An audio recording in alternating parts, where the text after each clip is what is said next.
Okay, guys, so intangibles, that's what we were talking about. We got off on a good tangent. At least it was on the same thing we were talking about. That's a plus. So, as far as intangibles go, there is a separate section on the balance sheet that will list the intangibles separately. Know this, though. Assets can only be listed or recognized as intangible when they've been acquired by a company in an external transaction. You guys are going to get that right?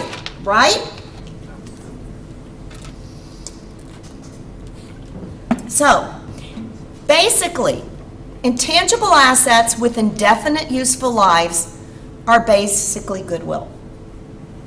Intangible assets with finite useful lives get amortized over their lives, and they get reported on the balance sheet with their adjusted historical cost. So when we deal with buildings and equipment, we show the historical cost and then the accumulated depreciation, not with intangibles. With intangibles, we take the adjusted initial cost. So basically, our historical cost. So if we have a patent for $10,000, but with all the amortization we've taken, it's down at 8. We only show it netted at 8. Don't ask me why. But with property, plant, and equipment and assets, it's different. Yes? But amortization is essentially depreciation for other things. Yes. And you just don't list it. You just show the net amount. Yes. Yes. And you don't list it on your balance sheet like we were doing. That is correct. Got it. That is correct. And it's essentially using up that intangible over the period of time. What are some other assets? Other assets, long-term prepayments for rent, insurance, or licenses that are lasting way over a year. Deferred tax assets, assets of a component that are being discontinued, security deposits, advances to officers. So usually restricted assets. If we have restricted certain money to be held for a certain specific investment, and we're holding it because we're restricting it for a purpose, then they will be listed under other assets. We might have one or two, but for the most part, we're not going to be dealing with much of that in this class. Long-term liabilities, if they're not expected to be settled within the year, then they're going to be long-term. Most of these liabilities are going to be reported at that present value we talked about, unless the company elects another option. And in the case of disclosing, for disclosure purposes, we are required to disclose exactly how we are calculating that present value. Then we've got some long-term accruals that, like pensions, long-term financing obligations like mortgages and bonds and loans. Again, all long-term, they are going to go over the current period. So, as you see here, a section of long-term debt of Kimberly-Clark. It's basically showing us the current portion of the long-term debt. This is the amount that is due in the current period for that long-term debt, and then the long-term debt portion. And then it spells out in the notes to the financial statements all the details of this long-term debt, when they're going to mature, the interest rates, all of it needs to be spelled out in the financial statements for those who are interested to read. We're not going to worry about that. If you go back, please. Yes. At the bottom there, it says fair value of total long-term debt. Nope. Right there. At the Yeah. very bottom. Was $6 billion. Yeah. Versus. And 8.5 respectively. Fair values were estimated based on quoted prices. So basically, they're showing us fair value for 2010 was at 6 and 5.8 for 2009. And that's different than what they listed because of what? Because at the bottom, their listed long-term debt is 5.1 billion, but fair value is 6 billion. What is the change there?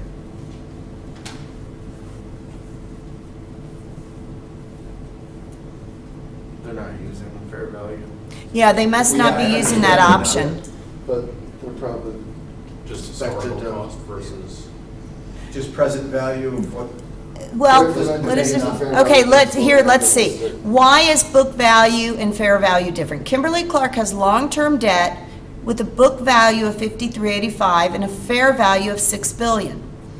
The fair value exceeds the book value in part because interest rates in the economy may have declined, or Kimberly-Clark's credit quality may have improved after issuing the debt. Both factors would cause the fair value of the debt to increase relative to the book value.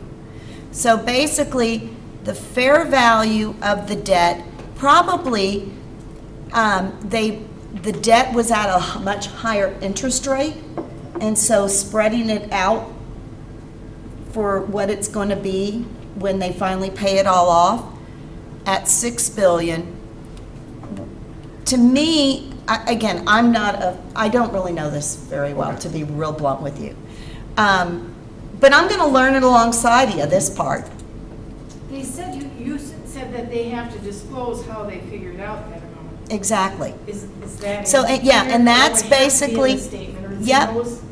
I didn't The read all fair this value, stuff, so but yeah, if you it's in read there that somewhere. second portion, it's Should going to be in there show somewhere. you. So know that they are required, and they can choose, they can opt out for not doing the fair value. yeah, it kind of looked like they listed the fair value just as here's our book value, and in case you're wondering, here's what the fair value is. Yeah, and I think they are required to disclose that. Okay. Okay, so as we move on, guys, shareholders' equity. Know this, it's the residual. It's the residual of the shareholder's interest in the assets minus all the liabilities. Shareholders' rights are defined by the laws of the state that grant the corporate charter. Shareholders' rights are the shareholders' portion of the shareholders' equity consists of the contributed capital, which is the amount that was paid for the common stock or preferred stock, and the earned capital, which is all of the earnings throughout the life of the company minus the dividends that have been paid. And then we know that third component called that equity in the non-controlling interest. Contributed capital is recognized when a shareholder purchases shares directly from a company. They can purchase it as common stock, and they can purchase it as preferred stock. Now, when a company chooses to buy back shares that are outstanding, they'll purchase it under the term treasury stock. So Crosley Corporation sold 100 shares of its $5 par common stock for $30 a share.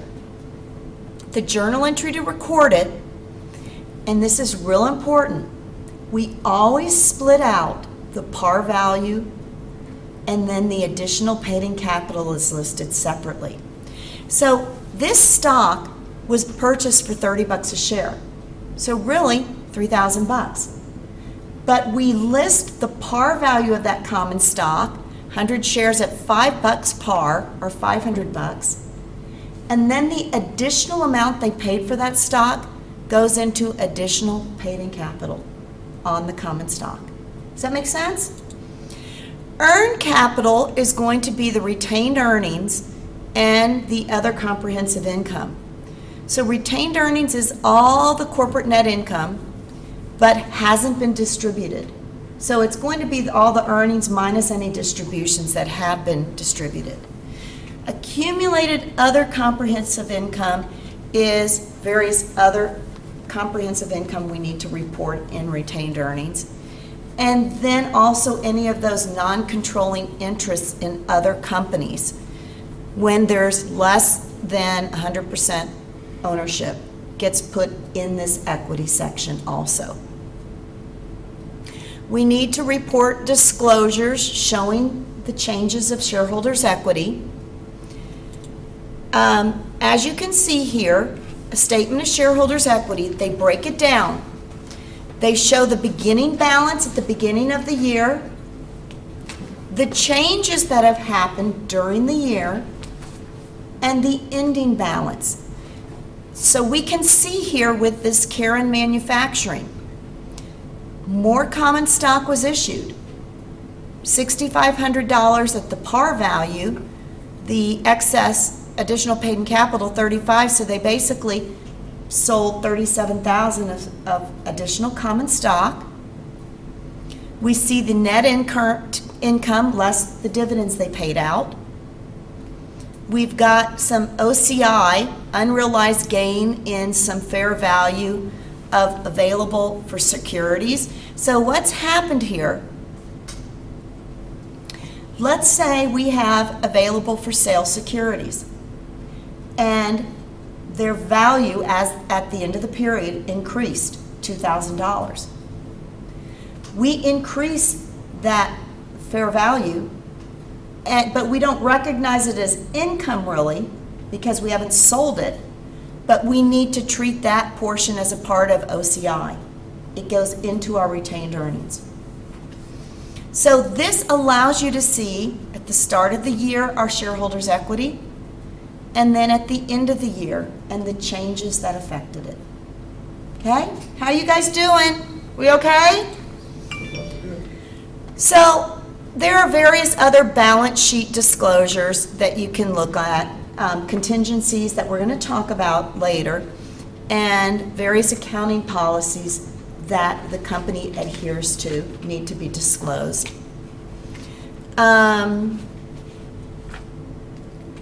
Whenever they depart from GAAP, again, you cannot depart from GAAP unless it makes prudent sense for your specific situation to depart from GAAP. So they need to show any changes or applications of GAAP that may be unusual. Anything related to their specific company and when and how they recognize revenue or they allocate assets, everything basically needs to be disclosed. So everything's exposed. Not going to talk about that yet. Loss and gain contingencies. Okay, let's talk about this specific portion. There are sometimes situations that may exist that could cause potential problems or could be of benefits. So these situations that aren't certain but are probable or possible need to be disclosed. Uncertain situations that exist on the balance sheet date as to contingent losses or gains are known as loss or gain contingencies. So here you see, you need to disclose the loss contingency in the notes to the financial statements if the loss is not probable or is not reasonably estimated. We don't need to show anything in the financial statements, we just have to disclose that. However, if the loss is probable, and if we can estimate fairly reasonably what the loss is, then we have to show them in the financial statements. Okay? So, let's say there's a balance sheet for British Petroleum, and then the oil spill happens. Is that a contingency? I mean, how would they, is the loss probable? Hello? Can they reasonably estimate it? They're going to have to somehow, wow. Now they're trying to come back and get the money back from people that they paid out to, saying they overpaid. Good luck.